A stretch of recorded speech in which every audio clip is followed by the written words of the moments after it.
What's up, you guys? It's Matt here. So I thought that this article was interesting, and I wanted to get into 6 drawbacks of opening too many credit cards.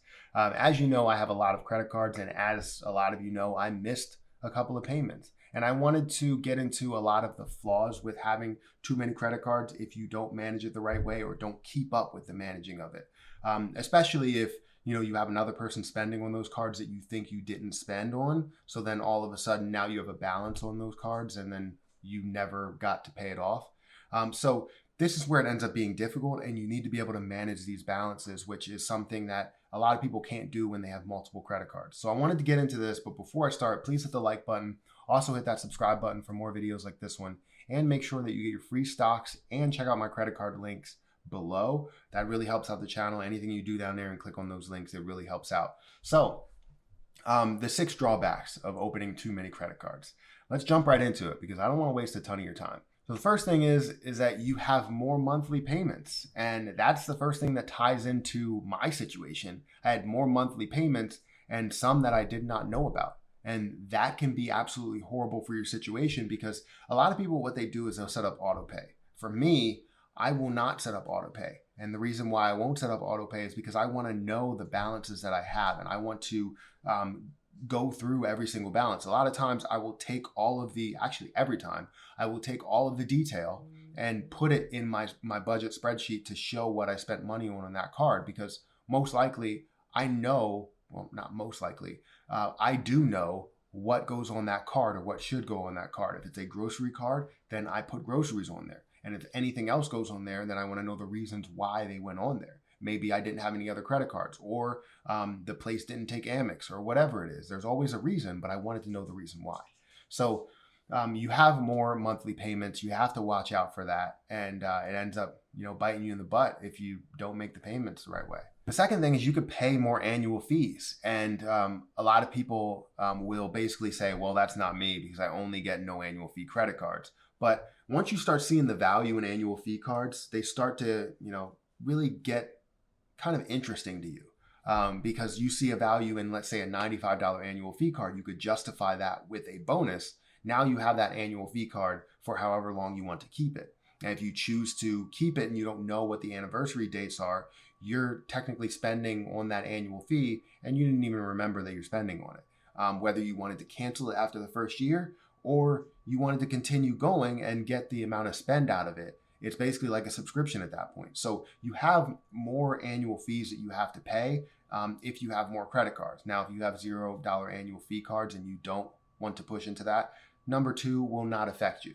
Next, there's a greater risk of credit card debt. And this is something that a lot of people get into now during the pandemic. If you have a lot of credit cards and you lost your job, you didn't have over $1,000 in your savings account, or technically you had to have a lot more, you started using credit cards. And there are people that used so much credit cards, so much debt in credit cards that they can't pay that off. And I understand you need to live. Now, if you're doing it to manage your lifestyle of paying, $5,000 a month or $6,000 a month in bills when you're bringing in no income, I mean, that's not going to work for you. Now, it says here that the average credit card balance was $5,897 in 2020, and that's crazy. It's not crazy high, but that is debt. A lot of people can't pay that off in 1 month. Most people don't bring in that much money in 1 month. And if they do, it's going towards their regular bills. They're not going to be able to pay that off. So especially with people that lost their job and they're within that situation where they had to use credit cards, I understand, but you're getting into debt with the more credit cards that you have.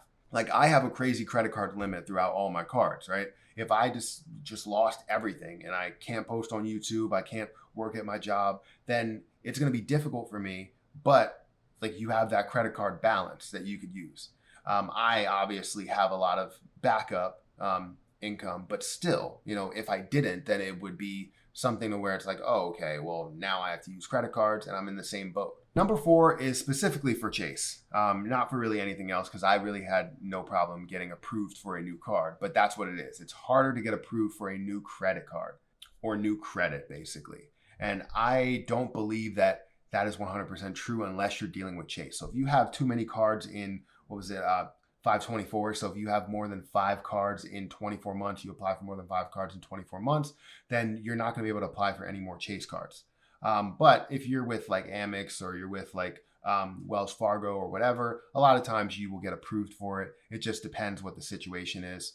Most times you can get approved for a card. Just depends, will you get the bonus for that card, or will you be able to capture the bonus for that card? For Chase, it's a different story with their 524 rule, which I think is the dumbest rule possible. You basically can't apply for anything. And if you feel like you're going to get denied, don't even apply for it. Because if you apply for it, that's considered under that. So Chase will usually deny you, and that's never a good situation, but it's specifically for Chase. So let's move on to number 5. Number 5 is your credit score won't improve. Now, that's not entirely true if you do have too many credit cards, because 1 point of your credit score is actually how many accounts you have open. Now, that's a small portion of your credit score, but it is a portion of your credit score. So however many accounts you have open, they're going to count towards that overall credit score, which is obviously a good thing. Now, if you do open too many credit cards at one time, that's where it's like, okay, you have this many cards with 1 month of credit history. Now your average age of credit is now around a half a year instead of being 2 years, or however many cards you open. It's not necessarily going to say that your score won't improve. There's just a portion that your score will not improve if you basically have that age of credit that gets decreased. If you have the increase in the amount of credit that you have, basically your utilization goes down, your credit score may stay the same or even improve. But the point is that you don't want to sit here and just open one credit card 1 month, open another credit card another month, open another credit card another month, because your age of credit is just going to continue to go down. You don't even want to open all of these credit cards in 1 month, because your age of credit is going to go down. That would be the best scenario. If you needed to open all of these credit cards, the best scenario is to open them all as close together as possible. And the 6th and final thing is that it may take longer to catch credit card fraud. You know, you might not see it because you don't see your balance unless you actively manage it and you see what's coming in and out of your bank account and you budget. You're not going to be able to see what's going in and out of different credit cards. And that's a tough situation to deal with. I know, not because I dealt with fraud. I haven't dealt with fraud yet, knock on wood. But people that do deal with fraud and have so many credit cards, that's the reason, is because they had this credit card that they didn't actively manage, or they had too much money, too much of a credit line, and didn't even worry about the fact that they seen a $100 charge here or $200 charge here that didn't make sense. So they don't question this stuff. So with more cards, it makes it difficult to catch fraud. But that's what I wanted to talk about here. I wanted to talk about the 6 drawbacks to opening too many credit cards. Having too many credit cards, opening too many credit cards is very tough. And there's a lot of things that could be a negative, but you can also have a lot of positives, obviously, because it can improve your credit score. You can basically have more rewards that you get back with different credit cards, and you're saving the most that you can. Whether you're getting 2%, 3%, 5%, whatever the percentage is, you're gaining that percentage back versus gaining 1% or 1.5% everywhere. Now you're limiting yourself to how much percentage back you can get. So there's a lot of positives and negatives, but these are just to call out the positives if you want to see something. But these are just to call out the negatives. If you want to see the positives, then make sure that you let me know in the comment section below.